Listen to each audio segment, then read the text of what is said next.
ನಾವೆಲ್ಲರೂ ಹೊಸ ವರ್ಷಕ್ಕೆ ಇನ್ನೇನು ಕಾಲಿಡುತ್ತಿದ್ದೇವೆ.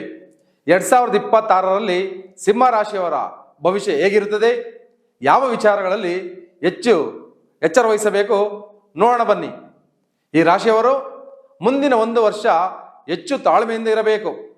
ಇನ್ನು ಕೆಲ ವಿಚಾರಗಳಲ್ಲಿ ಸಂಕಷ್ಟಗಳು ಎದುರಾಗುತ್ತವೆ. ಆರೋಗ್ಯದ ಬಗ್ಗೆ ಹೆಚ್ಚು ಕಾಳಜಿ ವಹಿಸಿ.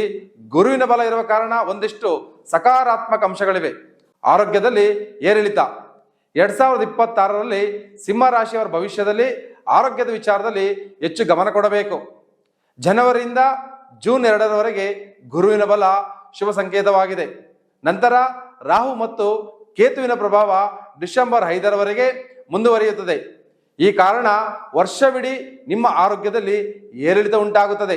ಮೆದುಳು, ದೇಹದ ಮೇಲ್ಭಾಗ, ಕೆಳಬೆನ್ನು ಅಥವಾ ಸಂತಾನೋತ್ಪತ್ತಿ ಅಂಗಗಳಿಗೆ ಸಂಬಂಧಿಸಿದ ಸಮಸ್ಯೆಗಳಿಂದ ಬಳಲುವ ಸಾಧ್ಯತೆ ಹೆಚ್ಚಾಗಿ ಕಂಡುಬರುತ್ತಿದೆ. ಹೀಗಾಗಿ ನೀವು ಆರೋಗ್ಯದ ಬಗ್ಗೆ ಜಾಗೃತಿ ವಹಿಸಬೇಕು. ಶನಿಯ ಸ್ಥಾನ ಬದಲಾವಣೆ ಆಗುವ ಹಿನ್ನೆಲೆಯಲ್ಲಿ ಎಚ್ಚರಿಕೆಯಿಂದ ವಾಹನ ಚಲಾಯಿಸಬೇಕು. ಯಾವುದೇ ಕೆಲಸ ಮಾಡುವಾಗ ತಾಳ್ಮೆ ಕಳೆದುಕೊಳ್ಳಬೇಡಿ. ವರ್ಷದಲ್ಲಿ ಆಗಾಗ ಒಂದಿಷ್ಟು ಕಾಲ ಗುರುವಿನ ಬಲ ಹೆಚ್ಚಾಗುವ ಕಾರಣಕ್ಕೆ ಆರೋಗ್ಯ ಸಮಸ್ಯೆಗಳು ತೀವ್ರತೆ ಕಮ್ಮಿಯಾಗುತ್ತದೆ.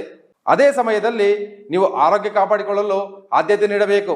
ಒಟ್ಟಾರೆ 2026ರಲ್ಲಿ ಸಿಂಹ ರಾಶಿಯವರ ಆರೋಗ್ಯದ ವಿಚಾರದಲ್ಲಿ ಕೊಂಚ ದುರ್ಬಲವಾಗಿದೆ. ಇನ್ನು ಶಿಕ್ಷಣದ ಬಗ್ಗೆ ನೋಡುವುದಾದರೆ, ಶಿಕ್ಷಣದ ವಿಷಯದಲ್ಲಿ 2026 ಉತ್ತಮವಾಗಿದೆ. ವಿದ್ಯಾರ್ಥಿಗಳು ಉತ್ತಮ ಫಲಿತಾಂಶ ಪಡೆಯುತ್ತಾರೆ. ಶಿಕ್ಷಣ ನಿಯಂತ್ರಿಸುವ ಗುರುಗ್ರಹವು ವರ್ಷದ ಆರಂಭದಿಂದ ಜೂನ್ವರೆಗೆ ಉತ್ತಮ ಸ್ಥಾನದಲ್ಲಿದೆ. ಹೀಗಾಗಿ ನಿಮಗೆ ಸಕಾರಾತ್ಮಕ ಅನುಭವ ಉಂಟಾಗುತ್ತದೆ. ಉನ್ನತ ವ್ಯಾಸಂಗ ಮಾಡುವವರಿಗೆ ಮತ್ತು ಕಾನೂನು ಮತ್ತು ಹಣಕಾಸು ಅಧ್ಯಯನಕ್ಕೆ ಇದು ಶುಭ ಕಾಲ. ಸಂಶೋಧನಾ ವಿದ್ಯಾರ್ಥಿಗಳು ಉತ್ತಮ ಫಲಿತಾಂಶ ಕಾಣಲಿದ್ದೀರಿ. ಜೂನ್ 2ರಿಂದ ಅಕ್ಟೋಬರ್ 31ರವರೆಗೆ ಗುರುಬಲ ಚೆನ್ನಾಗಿರುವುದರಿಂದ ಕೆಲವರಿಗೆ ಯಶಸ್ಸು ಲಭಿಸಲಿದೆ.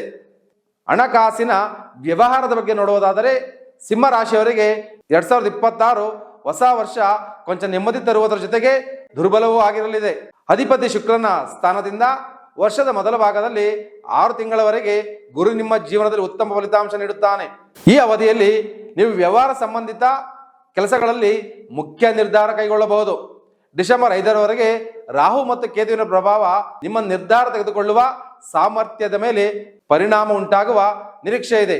ಹೊಸ ವರ್ಷ 2ನೇ ಭಾಗದಲ್ಲಿ ಹಣಕಾಸು ನಿರ್ಧಾರ ತೆಗೆದುಕೊಳ್ಳುವುದು ಸೂಕ್ತವಲ್ಲ. ಹೊಸ ಉದ್ಯಮ ಆರಂಭಿಸುವವರು ಹಣಕಾಸು ವಿಚಾರದಲ್ಲಿ ಜಾಗೃತಿ ವಹಿಸಬೇಕು. ಅನುಭವಿಗಳಿಂದ ಮಾರ್ಗದರ್ಶನ ಪಡೆದು ಹೊಸ ಉದ್ಯಮಕ್ಕೆ ಕೈ ಹಾಕಿದರೆ ಯಶಸ್ಸು ಖಂಡಿತವಾಗಿ ಸಿಗುತ್ತದೆ.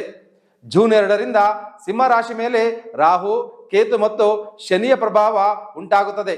ಈ ಸಮಯದಲ್ಲಿ ಗುರುವಿನ ಬಲ ಕಮ್ಮಿಯಾಗುತ್ತದೆ. ಜೂನ್ ತಿಂಗಳಿಂದ ನೀವು ಕೈಗೊಳ್ಳುವ ನಿರ್ಧಾರಗಳ ಮೇಲೆ ಶನಿ ಪ್ರಭಾವ ಹೆಚ್ಚಿರುತ್ತದೆ. ಯಾವುದೇ ಉದ್ಯಮ ಆರಂಭಿಸುವ ನಿರ್ಧಾರ ಈ ಸಮಯದಲ್ಲಿ ಬೇಡ. ಸಿಂಹ ರಾಶಿಯವರ ವೈವಾಹಿಕ ಜೀವನ ಹೇಗಿರುತ್ತದೆ ನೋಡೋಣ ಬನ್ನಿ. ಸಿಂಹ ರಾಶಿಯವರಿಗೆ 2026 ಆರಂಭದಿಂದ ಜೂನ್ 2ರವರೆಗೆ ಮತ್ತು ಅಕ್ಟೋಬರ್ 31ರ ನಂತರ ವಿವಾಹ ಕಾರ್ಯಗಳಿಗೆ ಶುಭ ಕಾಲ. ಆದರೆ ಜೂನ್ನಿಂದ ಅಕ್ಟೋಬರ್ ಅವಧಿಯು ಸವಾಲಿನ ಸಮಯವಾಗಿರುತ್ತದೆ. ರಾಹು ಮತ್ತು ಶನಿ ಪ್ರಭಾವದಿಂದ ವೈವಾಹಿಕ ಜೀವನದಲ್ಲಿ ತಪ್ಪು ತಿಳುವಳಿಕೆ ಹಾಗೂ ಅನುಮಾನಗಳು ಬರಬಹುದು. ಆದ್ದರಿಂದ ದಂಪತಿಗಳು ಸಣ್ಣ ವಿಷಯಗಳನ್ನು ದೊಡ್ಡದು ಮಾಡದೆ ಮಾತುಕತೆಯ ಮೂಲಕ ಸಮಸ್ಯೆ ಬಗೆಹರಿಸಿಕೊಳ್ಳುವುದು ಉತ್ತಮ. ಗುರುವಿನ ಕೃಪೆಯಿಂದ ಮದುವೆ ಮಾತುಕತೆಗಳು ಯಶಸ್ವಿಯಾಗಲಿವೆ. ದಂಪತಿಗಳಿಗೆ ತಾಳ್ಮೆ ಮತ್ತು ಸಹನೆ ಮುಖ್ಯವಾಗಿರುತ್ತದೆ. ಪ್ರೇಮಿಗಳಿಗೆ ಈ ವರ್ಷ ಪರೀಕ್ಷೆಯಾಗಿದೆ. ಸಿಂಹ ರಾಶಿಯವರಿಗೆ 2026ರಲ್ಲಿ ಪ್ರೇಮ ಜೀವನ ಉತ್ತಮವಾಗಿದೆ. ಶನಿ ಗ್ರಹದ ಕೆಟ್ಟ ದೃಷ್ಟಿಯು ನಿಮ್ಮ ಮೇಲೆ ಬೀರಲಿದೆ. ಕೆಲವು ಸಂದರ್ಭಗಳು ಅನಾನುಕೂಲ ಉಂಟು ಮಾಡಬಹುದು. ನಿಜವಾದ ಪ್ರೀತಿ ಉಳ್ಳವರು ದೀರ್ಘಕಾಲ ಸಂಬಂಧ ಉಳಿಸಿಕೊಳ್ಳುತ್ತಾರೆ.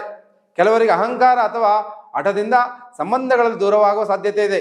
ಆದ್ದರಿಂದ ಅಹಂಕಾರ ಮತ್ತು ಹಠ ಎರಡನ್ನು ಬಿಡಬೇಕು.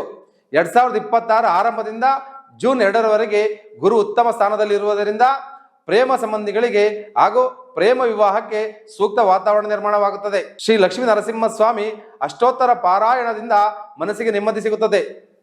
ವಾರಕ್ಕೆ ಒಮ್ಮೆಯಾದರೂ ನಿಮ್ಮ ಮನೆ ಹತ್ತಿರದ ಕಾಳಿ ದೇವಸ್ಥಾನಕ್ಕೆ ಭೇಟಿ ಕೊಟ್ಟು 10 ನಿಮಿಷ ಕಣ್ಣುಮುಚ್ಚಿ ಧ್ಯಾನ ಮಾಡುವುದರಿಂದ ಮನಸ್ಸಿಗೆ ಸಮಾಧಾನ ಸಿಗುತ್ತದೆ. ಹಣೆಯ ಮೇಲೆ ಕೇಸರಿ ಬಣ್ಣದ ಕುಂಕುಮ ಇಟ್ಟುಕೊಳ್ಳಿ. ಇದರಿಂದ ಕೆಟ್ಟ ದೃಷ್ಟಿಯಿಂದ ಇದು ಕಾಪಾಡುತ್ತದೆ. 2026 ಸಿಂಹ ರಾಶಿಯವರ ಜೀವನ ಉತ್ತಮವಾಗಿರಲು ಉದ್ಯೋಗ, ವ್ಯಾಪಾರದಲ್ಲಿ ಅಭಿವೃದ್ಧಿ, ಬಡತನ ದೂರವಾಗಿ ಶ್ರೀಮಂತಿಕೆ ಹೊಂದಲು ಲಕ್ಷ್ಮೀ ಶ್ರೀ ಚಕ್ರವನ್ನು ಆರಾಧನೆ ಮಾಡಿದರೆ ಉತ್ತಮ ಜೀವನ ನಡೆಸಲು ಶ್ರೀಯಂತವು ದಾರಿದೀಪವಾಗಿ ನಿಲ್ಲುತ್ತದೆ. ಶ್ರೀಯಂತವನ್ನು ಮನೆಗೆ ತರಿಸಿಕೊಳ್ಳಲು ಈ ವಾಟ್ಸಾಪ್ ಸಂಖ್ಯೆಗೆ ಮೆಸೇಜ್ ಮಾಡಿ. ವಾಟ್ಸಾಪ್ ಸಂಖ್ಯೆ 8317354636. ಈ ಸಂಖ್ಯೆಗೆ ಮೆಸೇಜ್ ಕಳಿಸಿ. ನಿಮಗೆ ಮತ್ತು ನಿಮ್ಮ ಕುಟುಂಬದವರಿಗೆ 2026ರ ಶುಭಾಶಯಗಳು.